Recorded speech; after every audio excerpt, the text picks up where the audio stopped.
Hello everybody and welcome back to Cooking with Grandma. Today we're making chicken potato bake. Now this calls for frozen shredded hash brown potatoes, thawed and drained.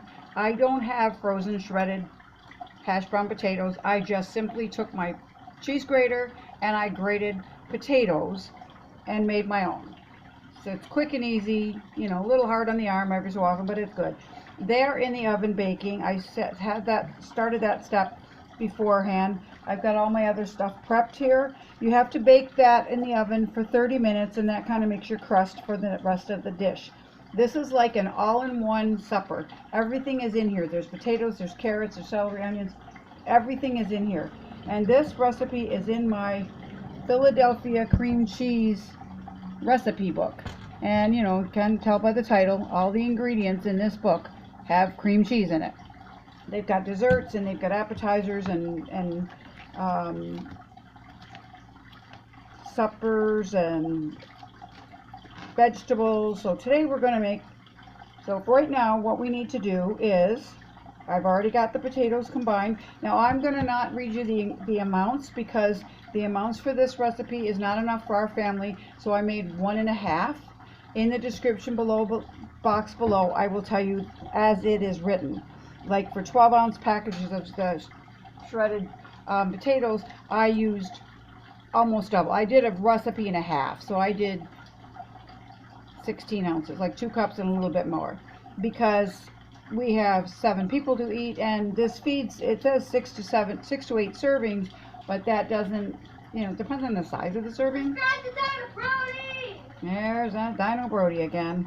Okay, so let's get to it. So that's what I did ahead of time because that takes 30 minutes to cook. So I've already done that. It's got 15 minutes left to go. While that's doing, I'm going to do the next step, which is to saute all these vegetables in margarine. So I'm going to get my wooden spoon here. I'm going to put the margarine in this my saute pan, my nice big frying pan here. And it was a tablespoon, so I'm just using a titch more because, like I said, I'm doing a 1.5 times recipe. You can double it, you can half it, you can do it as is, depending on. It's always good to make it, and then you know you have it for leftovers. Something like this is very easily made and can be frozen, so you can make a big batch of it and then have some and then freeze it for another night.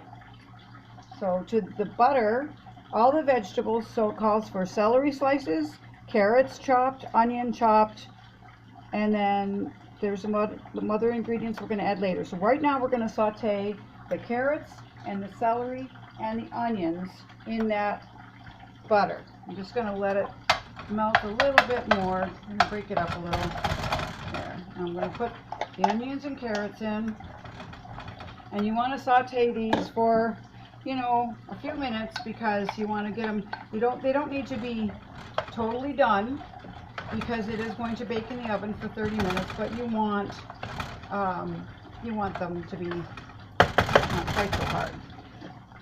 I use baby carrots. It calls for chopped carrots. It doesn't specify, but I use baby carrots because I find that they cook quicker. They're easier to use. And I'm just going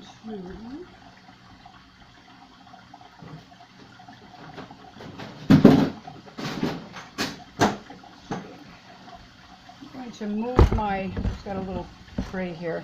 I'm going to move my camera, my video camera over. Oh, don't do that.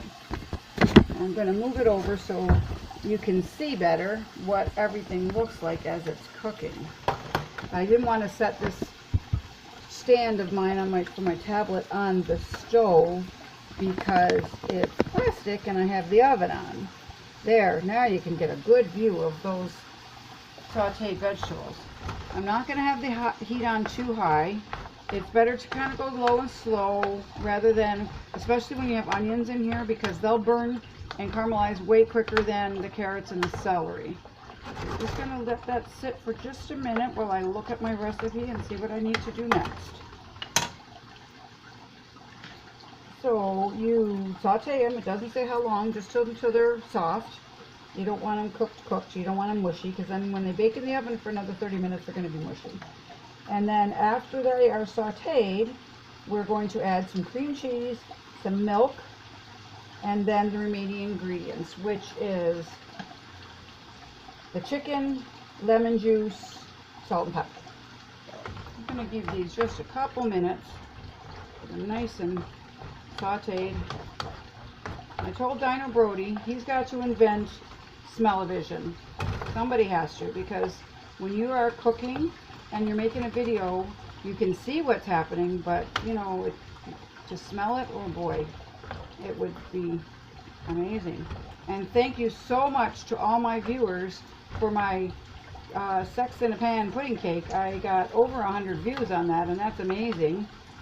Thank you so much. I haven't checked my blueberry one yet. I think I have like 10 views on that one, so keep them coming. Keep those views coming. And this afternoon I will be also doing a reading with Grandma video. I will be uploading a story or two later on, but for right now, because I am making my casserole ahead of time, I have to go out this afternoon, and this way supper will be done. It's just a matter of plating it and heating it up. Okay, so those are pretty much sauteed where I want them.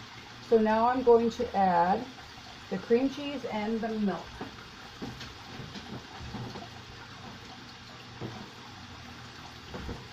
This is a quick and easy dish to make when, you know, it's hot and you don't want the oven on too long, so it's going to be on for like an hour, but 30 minutes at a time, so it's not going to be too bad. So 3/4 of a cup of milk. Okay, so I'm going to put in my cream cheese. It's 1 8-ounce package, and I'm going to do a little bit extra. And you cube it, and then you put that in, and you put the milk in, and you stir this around until the cream cheese is melted. Okay, I did have my cream cheese melted or cubed and then kind of stuck together, so it's okay. Break it apart. It's not going to take very long to melt it. Obviously, a hot pan. This is going to be like a nice creamy dish with the cream cheese in it, and then it thickens it up. It helps thicken the milk.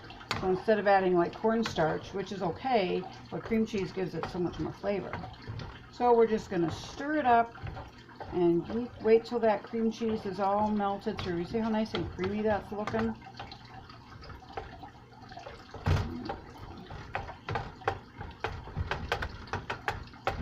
Get that chopped up a little. It's just about melted. I'm going to just let it simmer away here for a couple minutes. Just about a minute more. And then to that we're going to add the remaining ingredients, which is the chopped cooked chicken. Now this is a good recipe to use for leftover chicken, is what I was looking for. What I have today, I made a whole chicken on Sunday for supper, and this is what's left over, and it's just enough actually. It's really good. It's a good idea. And you can put that in, and this is going to be one easy complete meal. It's almost melted. You see just a couple of little chunks there.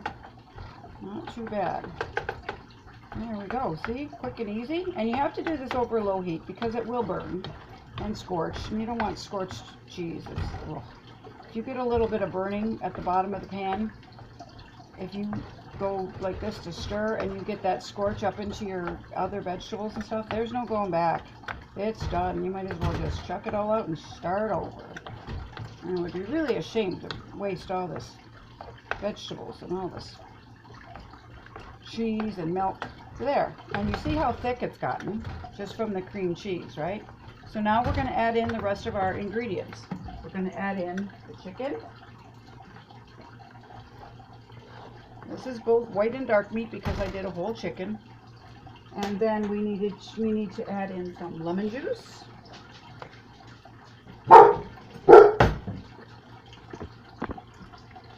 Okay, so we're going to add our lemon juice in now.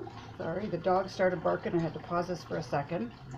A little lemon juice and the salt and the pepper. And that's it. That's all of our ingredients. We stir this through. And I have it on very low heat, even though it was starting to boil a little bit, it was too high. Look at how nice and creamy and rich that looks. So this is going to go over the crust, which is your potatoes, the hash browns. You can go ahead and go out and buy a bag of hash browns. Just that when I found this recipe, I don't have any on hand. I very rarely buy them. I mean, it's really easy to peel and grate a potato. There's nothing to it. You have a grater, you use the big size of your grater and just grate away, just like you would cheese. Okay.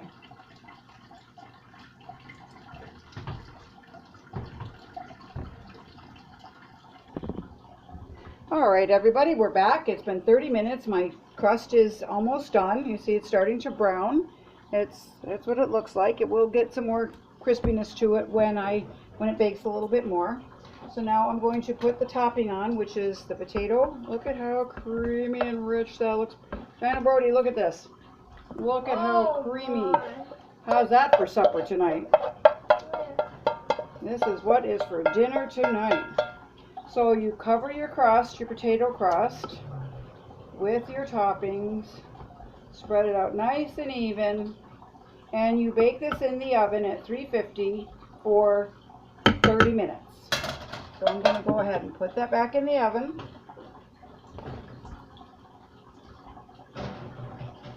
Alrighty.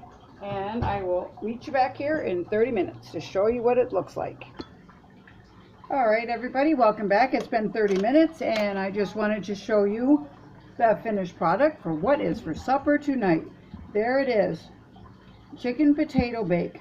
All one meal, all done for you in an hour and probably maybe an hour and a half by the time you count your prep time, counting up all your vegetables and your chicken and cooking it. And that's what it looks like. You got your nice, your hash browns are underneath. Just let's see if I can flip it there a little bit. I don't want to wreck it. There we go. There's the hash browns right there underneath. And there's the nice creamy vegetable chicken topping. So that is what's for chicken dinner tonight. Please make sure to leave a like, a comment, hit the bell when you know I'm going to be in my kitchen again, and subscribe if you haven't. And to those who have, thank you so much. And leave a comment on what you'd like me to make. Have a good day, everybody. Bye-bye now.